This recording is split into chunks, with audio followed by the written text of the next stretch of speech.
Renungan Pagi bersama Allah di Waktu Fajar oleh Ellen G. White, 20 Juli 2022.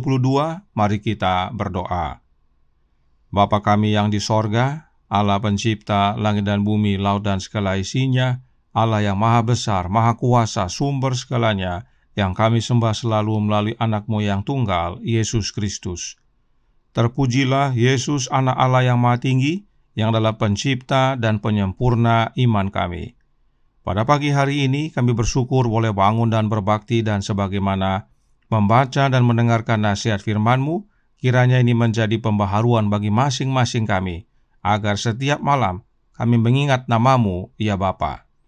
Beserta kami sepanjang perbaktian ini kehendak-Mu yang jadi, ampun kami akan dosa dan salah, karena kami berdoa hanya dalam nama anak Allah yang tunggal, Yesus Kristus, yang adalah Tuhan dan Juru Selamat kami. Amin. Renungan hari ini akan dibacakan oleh Saudara Jordi Kaya. Kepada Saudara Jordi, kami persilahkan. Renungan pagi 20 Juli 2022 dengan judul Aku mengingat namamu pada malam hari.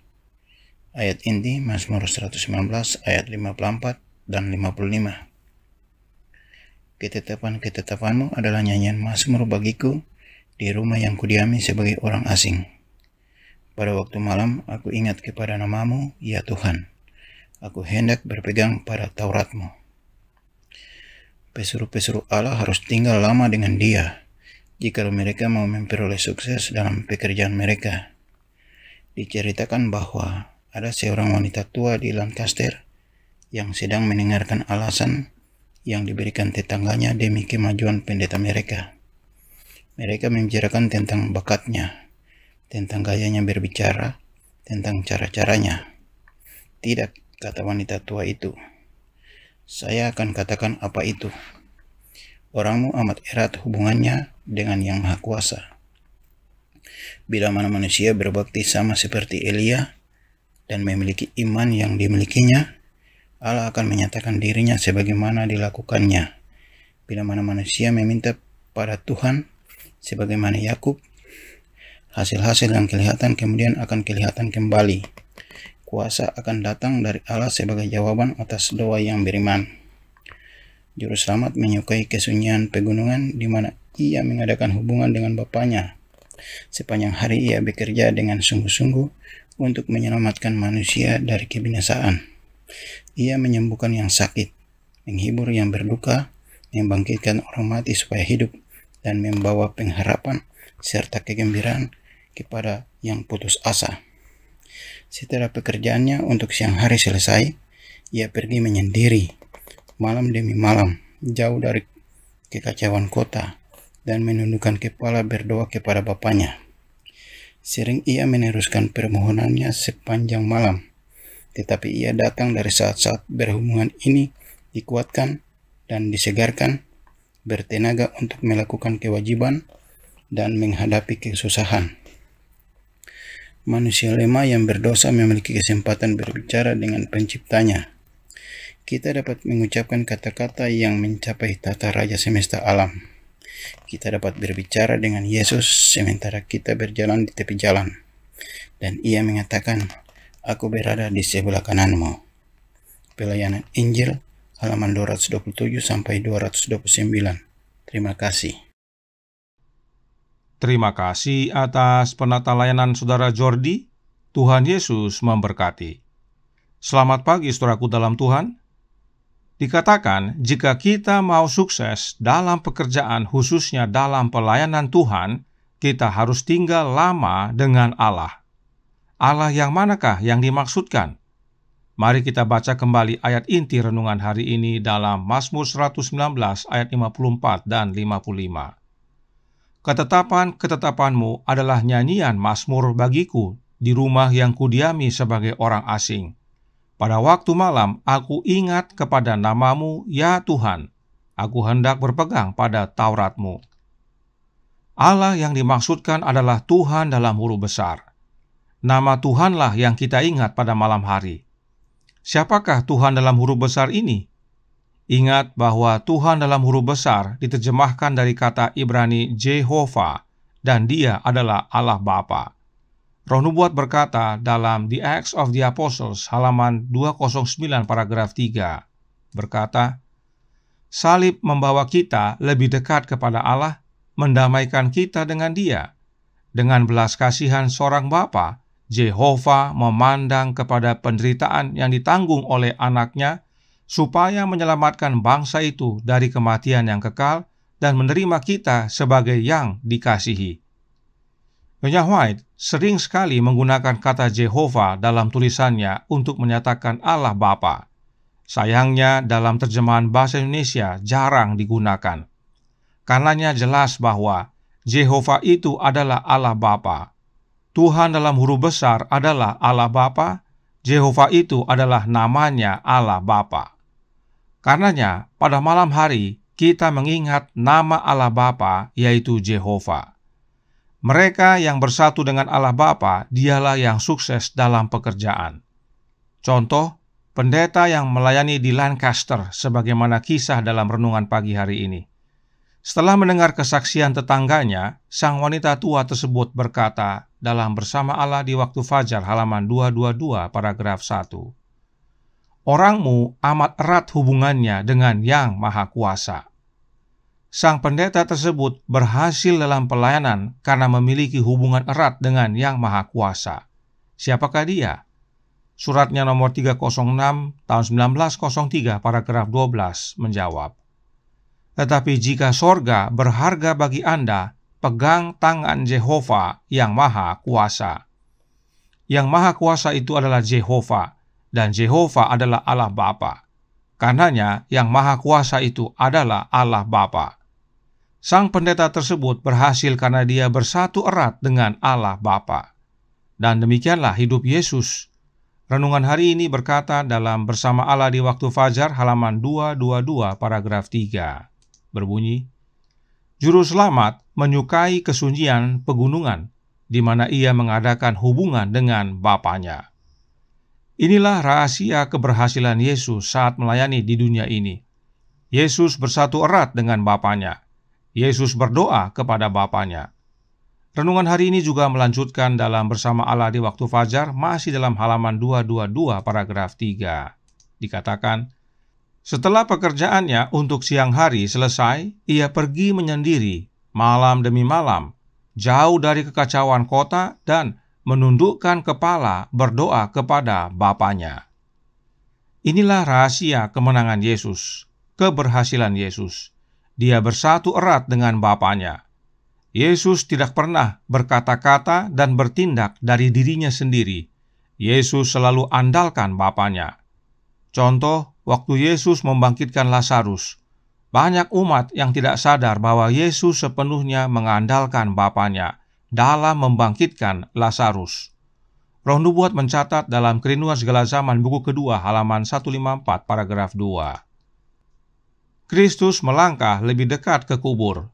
Sambil menengadah ke langit ia berkata, Ya Bapa, aku mengucap syukur kepadamu karena Engkau telah mendengarkan aku. Pada bagian ini dengan jelas Yesus berkata, Ya Bapa, aku mengucap syukur kepadamu karena Engkau telah mendengarkan aku. Perhatikan bentuk kalimatnya masa lampau, telah. Artinya, sebelumnya Yesus sudah memanjatkan permohonan kepada Bapanya, dan Bapanya telah menjawab serta menyetujuinya. Yesus perlu tekankan ini karena sebelumnya dia dianggap melakukan mujizat oleh kuasa setan. Kemudian Nyonya White menuliskan kalimat berikut ini dan masih dalam halaman serta paragraf yang sama. Kerinduan Segala Zaman, buku kedua, halaman 154, paragraf 3. Dalam segala perkara yang dilakukannya, Kristus bekerja dengan Bapanya. Ia selalu berhati-hati membuktikan bahwa ia tidak bekerja sendiri. Dengan iman dan doalah ia mengadakan mujizat-mujizatnya. Kristus menghendaki agar semua orang mengetahui hubungannya dengan Bapanya.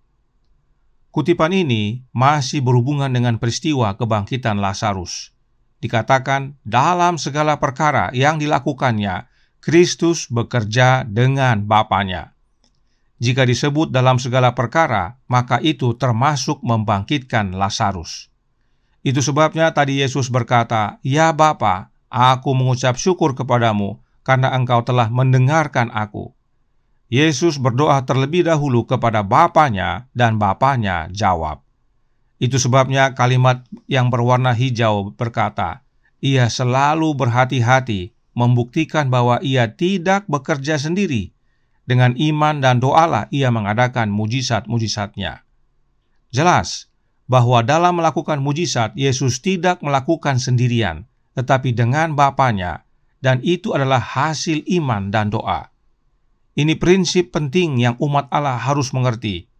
Saat Yesus melakukan mujizat, itu bukan dengan kuasanya, tetapi karena kuasa Bapanya. Itu sebabnya Yesus lakukan dengan doa dan iman. Kenapa Yesus perlu nyatakan hal ini? Karena perhatikan kalimat yang warna biru. Kristus menghendaki agar semua orang mengetahui hubungannya dengan Bapanya. Kembali ditekankan hubungan Yesus yang adalah anak Allah dengan Bapanya. Roh Nubuat berkata dalam To Be Like Jesus halaman 9 paragraf 4. Dia senantiasa berada dalam persekutuan dengan Bapanya, dan kehidupannya menyajikan kepada kita pola sempurna yang harus kita tiru. Yesus bukan sekali-sekali berhubungan dengan Bapanya, bukan datang dan pergi, tetapi konstan. Dan teladan hidup Yesus ini harus menjadi kehidupan kita bila kita mau sukses. Sebagaimana Yesus bergantung penuh kepada Bapanya, demikian juga kita. Roh Nubuat berkata dalam Menjadi Putra dan Putri Allah halaman 133 paragraf 1. Ia dapat melawan penggodaan iblis oleh ketergantungannya kepada kuasa ilahi Bapanya yang di sorga, karena ia taat kepada kehendak Bapanya dan menurut kepada segala perintahnya. Ia memelihara segala hukum Bapanya, peraturannya, dan undang-undangnya. Ia selalu berusaha mencari nasihat Allah dan menurut kehendaknya. Sungguh suatu kehidupan yang menguatkan dari teladan hidup Yesus. Kemenangan Yesus atas dosa bukan atas kuat kuasanya, tetapi karena Yesus bergantung sepenuhnya kepada kuasa ilahi Bapanya. Yesus taat kepada Bapanya, Yesus menurut kepada Bapanya. Bukan kehendaknya yang jadi, tetapi kehendak Bapanya yang jadi. Teladan ini untuk kita semua. Itu sebabnya nama Jehovah yang adalah Allah Bapa yang kita ingat pada malam hari dalam meditasi dan doa-doa kita. Kita perlu bersatu dengan Bapa, kita perlu bergantung sepenuhnya kepada Bapa. Nah, bagaimana caranya? Melalui Yesus Kristus tentunya. Sebab Yesuslah satu-satunya jalan kepada Bapa. Kiranya ini menjadi pembaharuan dan sukacita bagi kita semua. Dalam doa dan meditasi kita selalu mengingat Bapa yang ada di sorga, karena Dialah sumber segalanya, dan segalanya dapat kita terima melalui Anaknya yang tunggal. Oleh karena itu, terimalah kehadiran Kristus dalam hati kita oleh kehadiran Roh-Nya. Tuhan memberkati, saya bawa dalam nama Yesus. Amin. Mari kita berdoa. Bapa kami yang di sorga, Allah pencipta langit dan bumi, laut dan segala isinya, Allah yang maha besar, maha kuasa, sumber segalanya, yang kami sembah selalu melalui anak-Mu yang tunggal, Yesus Kristus. Terima kasih atas nasihat indah pada pagi hari ini. Untuk kami selalu mengingat nama Bapa dalam doa dan meditasi kami pada malam hari. Sebab Bapalah sumber segalanya, sumber kekuatan, sumber kuasa, dan itu semua dapat kami terima melalui Anaknya, Yesus Kristus. Sebab demikianlah hidup Yesus di dunia ini. Dia bergantung sepenuhnya kepada Bapanya, dan Dia mengandalkan Bapanya, bersatu erat dengan Bapanya, berdoa kepada Bapanya. Segalanya Yesus dengan Bapanya. Kiranya ini menjadi pembaharuan dan sukacita bagi kami semua, khususnya yang hidup di penghujung zaman akhir ini ya Tuhan. Karenanya tolong kami ya Bapa, curahkan roh anak-Mu dalam hati ini, tinggallah dalam hati kami ya Yesus, ubahkan hidup kami. Persiapkan kami untuk menyambut kedatangan-Mu yang sudah tidak lama lagi. Beserta kami sepanjang hari ini, kehendak-Mu yang jadi, ampun kami akan dosa dan salah, karena kami berdoa hanya dalam nama Anak Allah yang tunggal, Yesus Kristus, yang adalah Tuhan dan Juru Selamat kami. Amin.